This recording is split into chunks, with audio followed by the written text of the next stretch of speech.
नमस्कार दोस्तों, स्वागत है आपका आपके अपने YouTube channel exam Guru tips and tricks में। कमर कस लीजिए, एग्जाम डेट निकल के आ गई है। अब आपको तैयारी करनी है, अब आपको पढ़ाई करनी है और किसी चीज से मतलब नहीं रखना, ठीक है। तो वहां रहिए जहां पे पढ़ाई होती है, वहां रहिए जहां पे मोटिवेशन मिलता है, ठीक है, जहां पे आपको प्रोत्साहित किया जाता है, बाबू पढ़ाई करो, ठीक।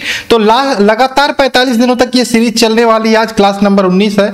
हम एक नंबर से स्टार्ट कर दिए थे, तो 19 से चलने दो, ये कंटिन्यू रहेगी जब तक आपके एग्जाम नहीं हो जाते, ठीक। और आप सभी लोगों से निवेदन है, ऐसे ही वीडियो देख के जा रहे हो ना तो सब्सक्राइब कर लो बाबू। बहुत फायदे वाली चीज बता रहा हूं और आगे बहुत इंपॉर्टेंट क्लास आने वाली है। फिजिक्स कंटिन्यू होने वाला है, बायोलॉजी तो चल ही रही है, मिक्स जीके चल ही रही है। एक कंप्लीट प्रैक्टिस सेट लेकर आऊंगा मैं आपके लिए, जो जिसमें आपके चारों होंगे, GK, math, reasoning and science, ठीक है। तो चलिए जल्दी से चैनल को सब्सक्राइब कर लीजिए, टेलीग्राम ग्रुप ज्वाइन कर लीजिएगा जिसमें पीडीएफ मिलती है।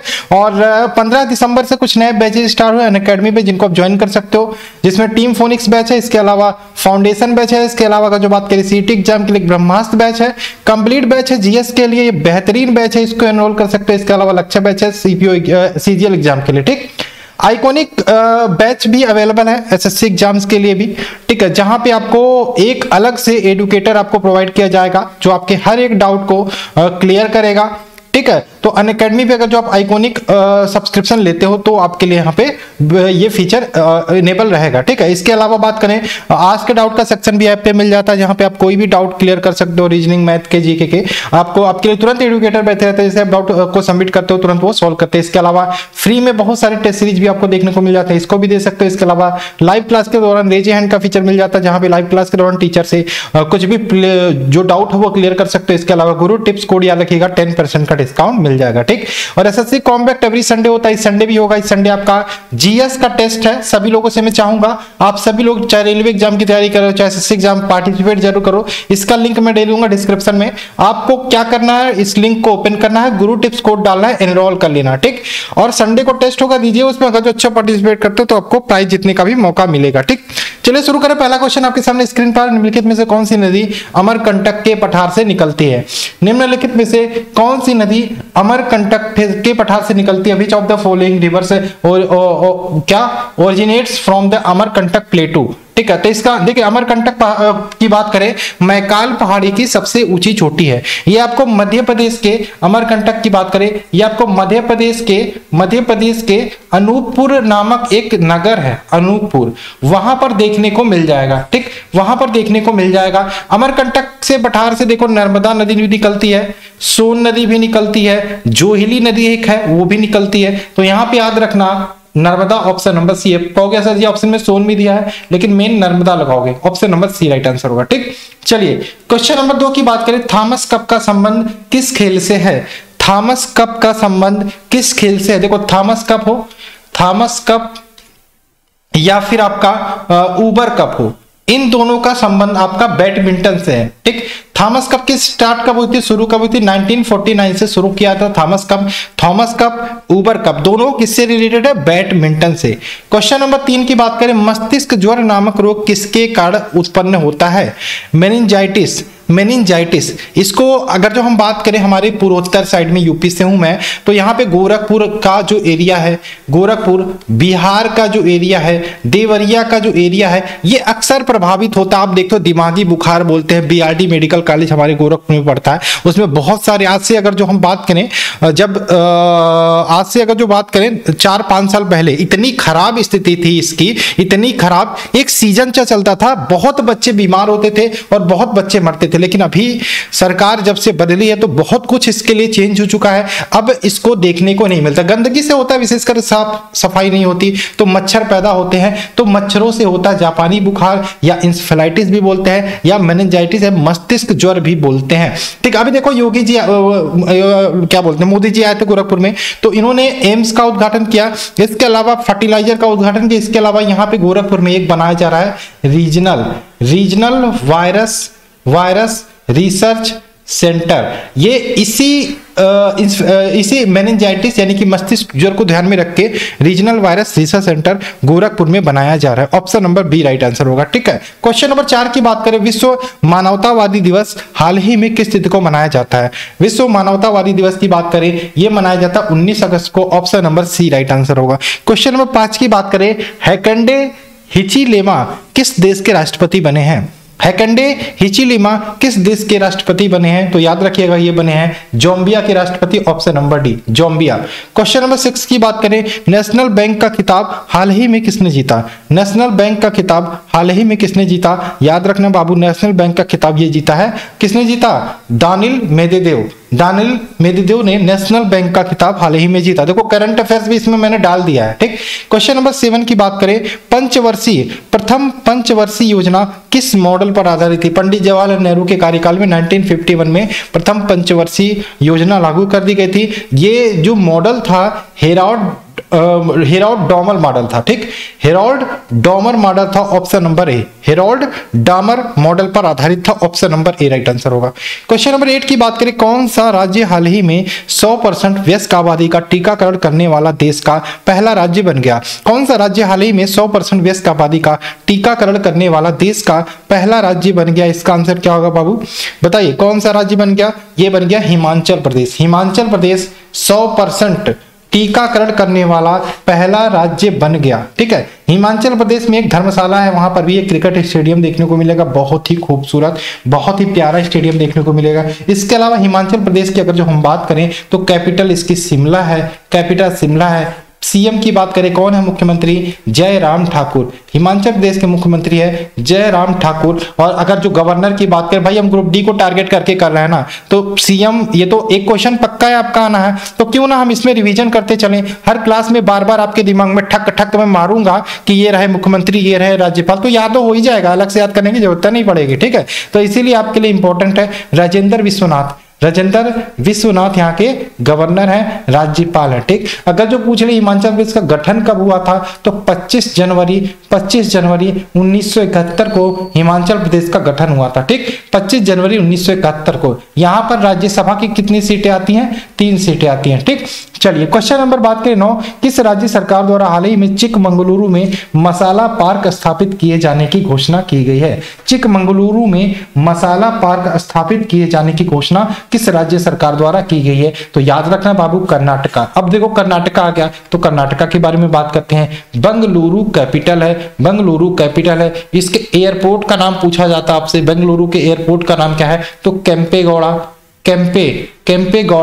केम्पेगौड़ा अंतरराष्ट्रीय एयरपोर्ट है, बेंगलुरु का एयरपोर्ट का नाम की बात करें। ठीक, इसके अलावा सीएम की बात करें, बसवराव बोम्मई, ये वहां के सीएम है, बसवराव बोम्मई। अगर जो गवर्नर की बात करें तो याद रखिएगा थावरचंद गहलोत गवर्नर है, थावरचंद गहलोत गवर्नर है। ठीक, 1 नवंबर 1956 को इसका गठन होता है। ठीक, और राज्यसभा की 12 सीटें आती हैं कर्नाटका में। ठीक है, चलिए क्वेश्चन नंबर 10 की बात करें, टोक्यो पैरालंपिक 2020 में शरद कुमार ने ऊंची कूद में कौन सा पदक जीता? शरद कुमार ने ऊंची कूद में कौन सा पदक जीता? तो शरद कुमार ने टोटल कांस्य पदक जीता। Option number B, Sharad Kumar ने कांस्य पदक जीता। अब पैरालंपिक की बात करें भाई, पैरालंपिक की बात करें, कहां हुआ है? टोक्यो जापान में। कहां हुआ है? टोक्यो जापान में। ठीक है, टोटल अगर जो बात करें इस बार जो अभी तक जितने भी पैरालंपिक हुए हैं, अभी तक टोटल जितने भी पैरालंपिक हुए हैं, उसमें भारत ने इस ओलंपिक में सबसे ज्यादा पदक जीता। और टोटल उतने पदक नहीं है जितने इस ओलंपिक में अकेले आ गए। ठीक, 24 अगस्त को इसकी शुरुआत होती है, 5 सितंबर को इसकी एंड हो जाती है। मस्कट की बात करें, शुभंकर, याद रखिएगा, सोमाइटी इसका शुभंकर था। ठीक, इसके अलावा बात करें 54 एथलीट ने कुल भाग लिया था। कितने? 54 एथलीट ने कुल भाग लिया था। भारत की रैंक की बात करें, भारत की रैंक 24 थी।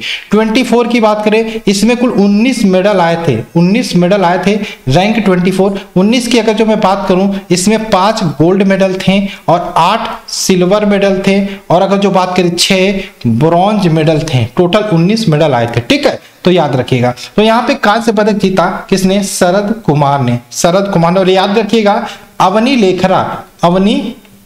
लेखरा एक लड़की, मतलब है, गर्व है भाई इन पे, इन्होंने 2 मेडल जीता एक ही पैरालंपिक में। एक तो इंडियन राइफल शूटिंग में 19 साल की हैं, ये आती हैं जयपुर से, जयपुर राजस्थान से आती है हमारी लेखरा, 19 साल की हैं। इन्होंने 10 metre air rifle pistol shooting में इन्होंने गोल्ड जीता और 50 मीटर में ब्रॉन्ज मेडल जीता। क्या बात है क्या बात है, गर्व से सीना ऊंचा कर लो अपना, ठीक है। 11 की बात करें, राष्ट्रीय शिक्षा नीति लागू करने वाला देश का दूसरा राज्य हाल में कौन सा बना? तो ये कौन सा बना आपका, देश का दूसरा राज्य कौन सा बना? एमपी यानी कि Madhya Pradesh, option number B, ठीक है। क्वेश्चन नंबर 12 की बात करें, बिम्स्टेक देशों के कृषि विशेषज्ञों की 8वीं बैठक की मेजबानी हाल ही में किस द्वारा की जाएगी?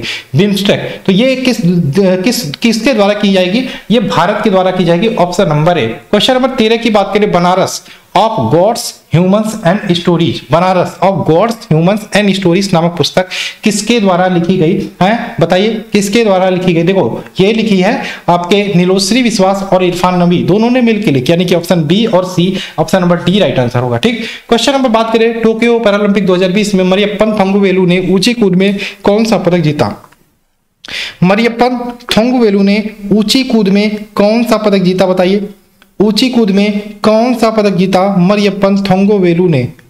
कौन सा पदक जीता मरियप्पन थंगुवेलु ने? इन्होंने जीता रजत पदक, ऑप्शन नंबर सी, रजत पदक। क्वेश्चन नंबर 15 की बात करें, शांतिलाल जैन हाल ही में किस बैंक के एमडी एंड सीईओ बने? शांतिलाल जैन हाल ही में किस बैंक के एमडी एंड सीईओ बने? तो ये बने हैं इंडियन बैंक के, option number C, Indian bank, ठीक। क्वेश्चन नंबर बात करें 16, HSBC एशिया के स्वतंत्र निदेशक के रूप में हाल ही में किसे नियुक्त किया गया? HSBC एशिया के स्वतंत्र निदेशक के रूप में हाल ही में किसे नियुक्त किया गया? तो ये नियुक्त किया गया Rajnish Kumar, option number D right answer होगा। 17 की बात करें, किस राज्य सरकार द्वारा अवनी लेखरा को बेटी बचाओ बेटी पढ़ाओ योजना का ब्रांड एम्बेसडर नियुक्त किया गया? किस राज्य सरकार द्वारा अवनी लेखरा को बेटी पढ़ाओ बेटी बचाओ योजना का ब्रांड एम्बेसडर नियुक्त किया गया? ये हो जाएगा राजस्थान द्वारा, ऑप्शन नंबर ए, राजस्थान द्वारा, ठीक है। राजस्थान आया है। तो राजस्थान की बात करें तो बताइए हवा महल कहाँ स्थित है? हवा महल राजस्थान में आपको देखने को मिल जाएगा, है राजस्थान में देखने को मिल जाएगा। इसके अलावा मैं बात करूं राजस्थान की, तो राजस्थान के मुख्यमंत्री कौन है? राजस्थान के मुख्यमंत्री अशोक गहलोत। कौन है? अशोक गहलोत मुख्यमंत्री हैं। कलराज मिश्र की बात करें, कलराज मिश्र यहाँ के क्या है? गवर्नर है, ठीक। चलिए, गठन 30 मार्च 1949 को होता है। राज्यसभा की 10 सीटें राजस्थान में निकल के आ जाती हैं, ठीक। चलिए, क्वेश्चन नंबर बात करें हम 18, निम्न में से किस आंदोलन में महात्मा गांधी ने भूख हड़ताल का सर्वप्रथम प्रयोग किया था? तो ये याद रखिएगा, अहमदाबाद का जो मिल हड़ताल था 1918 में, इसमें भूख हड़ताल का सर्वप्रथम प्रयोग किया था, ऑप्शन नंबर ए। वैसे गांधी जी का भारत में पहला सत्याग्रह कौन सा था आपका? ये आपको पता होगा, चंपारण, ठीक। क्वेश्चन नंबर बात करें 19, साइमन कमीशन का निम्न में से क्या उद्देश्य था? साइमन कमीशन का उद्देश्य की बात करें, इसमें कोई भी भारतीय नहीं था। और याद रखिएगा, भारत के सुधारों का भारत में गुंजाइश, ये उद्देश्य था। भविष्य के सुधारों की भारत में गुंजाइश, ऑप्शन नंबर बी, ठीक। इसलिए इसका विरोध हुआ था साइमन कमीशन का, क्योंकि इसमें कोई भारतीय नहीं था। और इसी विरोध में आपका जलियांवाला बाग आपने सुना होगा, वो हुआ था, ठीक है। चलिए, क्वेश्चन नंबर बात करें 20, हंटर आयोग की स्थापना का कारण क्या था? What did the Hunter commission appointed by the viceroy probe? क्या आंसर होगा? हंटर आयोग की स्थापना का कारण क्या था? बताइए, क्या कारण था हंटर आयोग का? क्या कारण था? तो इसका आंसर होगा जलियांवाला बाग हत्याकांड, ऑप्शन नंबर सी, ठीक। कब आया था जलियांवाला बाग हत्याकांड? बताइए, जलियांवाला बाग हत्याकांड कब हुआ था? कमेंट करके बताइए। लेकिन एक चीज मैं बताना चाहूंगा, ये तो सबको पता होगा, जलियांवाला बाग हत्याकांड कब हुआ था? जलियांवाला बाग हत्याकांड कब हुआ था? तो यहाँ पे मैं आपसे पूछूंगा जलियांवाला बाग हत्याकांड कब हुआ था, तो कमेंट करके बताओगे। लेकिन इसके बाद जब ये जलियांवाला बाग हत्याकांड हुआ, भैया सब परेशान हो गए, ये क्या कर दिया आपने? जनरल डायर ने गोली चलाने का आदेश दिया था। उसके बाद आर.एन. टैगोर, रविन्द्रनाथ टैगोर ने क्या किया? टैगोर साहब ने नाइटहुड की उपाधि इनको मिली थी। किसकी? नाइटहुड की उपाधि।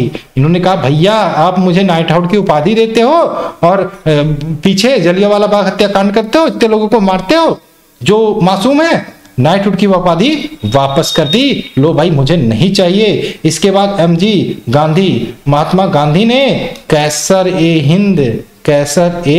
हिंद की उपाधि वापस कर दी, भैया मुझे भी नहीं चाहिए, लो, ठीक। चलिए बताइए कमेंट करके, जलियांवाला बाग हत्याकांड कब हुआ था, डेट। ये इंपॉर्टेंट ना होता तो मैं आपसे नहीं पूछता, थोड़ा सा आप भी प्रयास करिए। क्वेश्चन नंबर 21 की बात करें, नाबार्ड के वर्तमान अध्यक्ष कौन है? नाबार्ड के वर्तमान अध्यक्ष कौन है, इसका आंसर क्या होगा? तो नाबार्ड के वर्तमान अध्यक्ष की बात करें, Govind R Chintala, option number D. 22 की बात करें, नाबार्ड की स्थापना कब हुई थी? नाबार्ड की स्थापना कब हुई थी? ये हुई थी 12 जुलाई 1982 को, option number B. Question number बात करें 23, निम्न में से कौन सी समिति गरीबी रेखा निर्धारण से संबंधित है? कौन सी समिति गरीबी रेखा निर्धारण से संबंधित है? यहाँ पे आंसर हो जाएगा तेंदुलकर समिति, लकड़वाला समिति, रंगरंजन समिति, ऑप्शन नंबर डी उपयुक्त सभी, ऑप्शन नंबर डी। 24 की बात करें, निम्न में से कौन सी समिति बीमा सुधार से संबंधित है? कौन सी समिति बीमा सुधार से संबंधित है? तो ये हो जाएगा मल्होत्रा समिति, ऑप्शन नंबर सी। 25 की बात करें, निम्न में से किसे भारतीय शिक्षा का मैग्ना कार्टा कहा जाता है? किसे भारतीय शिक्षा का मैग्ना कार्टा कहा जाता है? याद रखिएगा, Wood's dispatch, option number C. इसे भारतीय शिक्षा का मैग्ना कार्टा कहा जाता है, option number C right answer होगा। 26 की बात करें, स्टेट बैंक ऑफ इंडिया, भारतीय स्टेट बैंक एसबीआई के वर्तमान अध्यक्ष कौन है? तो याद रखिएगा दिनेश कुमार खारा। दिनेश कुमार खारा एसबीआई के नए अध्यक्ष है, इंपॉर्टेंट है, पूछा जाता है बाबू, याद रखना। क्वेश्चन नंबर 27 की बात करें, निम्न में से आसाम का शास्त्रीय नृत्य कौन सा है? आसाम का शास्त्रीय नृत्य कौन सा है? तो ऑप्शन के हिसाब से देखो सत्रिया इसका राइट आंसर होगा, option number C. Odontology, odontology दंत विज्ञान का किससे संबंधित है? सॉरी, ओडोंटोलॉजी दंत विज्ञान की शाखा किससे संबंधित है? भाई ऐसे एग्जाम में आ जाए तो दंत दे देना तो आप भूलोगे नहीं कि ओडोंटोलॉजी दांत से संबंधित है। तो एग्जाम में क्वेश्चन में आंसर आ गया। बताओ 29 की बात करें, कुल कितनी पेशियां मानव शरीर में पाई जाती हैं? कुल कितनी पेशियां पाई जाती हैं? तो याद रखना 656, ऑप्शन नंबर इसका हो जाएगा बी। क्वेश्चन नंबर बात करें, सामान्य रक्तदाब कितना होता है? मनुष्य शरीर का सामान्य रक्तदाब कितना होता है? तो ये याद रखना 120/80 mmHg। ठीक है, चलिए 120/80 mmHg, ऑप्शन नंबर ए राइट आंसर होगा। क्वेश्चन नंबर 31 की बात करें, मूत्र के असामान्य घटक कौन से होते हैं? मूत्र के असामान्य घटक की बात करें तो आपका होता है albumin, albumin, option number C. ठीक, और एल्बुमिन याद रखिएगा एक अंडे से भी प्राप्त होती है, अंडे से भी प्राप्त होती है। ठीक, 32 की बात करें, मूत्र के पीले रंग होने का कारण, किसकी उपस्थिति के कारण मूत्र का रंग पीला होता है? किसकी उपस्थिति के कारण मूत्र का रंग पीला होता है? तो ये आप सबको पता होगा, urochrome, option number D urochrome. 33 की बात करें, मानव में कितने दांत अस्थायी होते हैं? मानव में कितने दांत अस्थायी होते हैं? टोटल 20 अस्थायी होते हैं, option number B right answer होगा। ठीक, 12 अस्थायी होते हैं, 20 अस्थायी होते हैं। सूर्य की ऊर्जा उत्पन्न होती है, how is the sun energy produced? इसका आंसर क्या होगा? तो किसके द्वारा? नाभिकीय संलयन के द्वारा, ऑप्शन नंबर सी नाभिकीय संलयन के द्वारा। ठीक, क्वेश्चन नंबर 35 की बात करें, गुरुत्वाकर्षण का सिद्धांत किसने दिया था? Who gave the theory of gravity? गुरुत्वाकर्षण का सिद्धांत किसने दिया था? आइजैक न्यूटन ने, option number C Isaac Newton ने। 36 की बात करें, निकट दृष्टि दोष से पीड़ित व्यक्ति के चश्मे में प्रयोग किया जाता है। निकट दृष्टि दोष से पीड़ित व्यक्ति के चश्मे में किसका प्रयोग किया जाता है? अवतल लेंस का, अवतल लेंस यानी कि option number C right answer होगा। 37 की बात करें, फोटोग्राफी में कौन सा अम्ल प्रयोग किया जाता है? फोटोग्राफी में कौन सा अम्ल प्रयोग किया जाता है? याद रखिएगा बाबू, ऑक्जेलिक अम्ल, ऑप्शन नंबर बी ऑक्जेलिक अम्ल। ठीक, क्वेश्चन नंबर 38 की बात करें, ट्राइनाइट्रोटोलुइन क्या है? टीएनटी। टीएनटी क्या है? टीएनटी एक प्रकार का क्या होता है? विस्फोटक होता है, ऑप्शन नंबर बी विस्फोटक। ठीक, विस्फोटक। 39 की बात करें, प्राकृतिक रबर निम्नलिखित में से किसका बहुलक है? प्राकृतिक रबर निम्नलिखित में से किसका बहुलक होता है? तो ये होता है आइसोप्रिन का, आइसोप्रिन यानी कि ऑप्शन नंबर सी।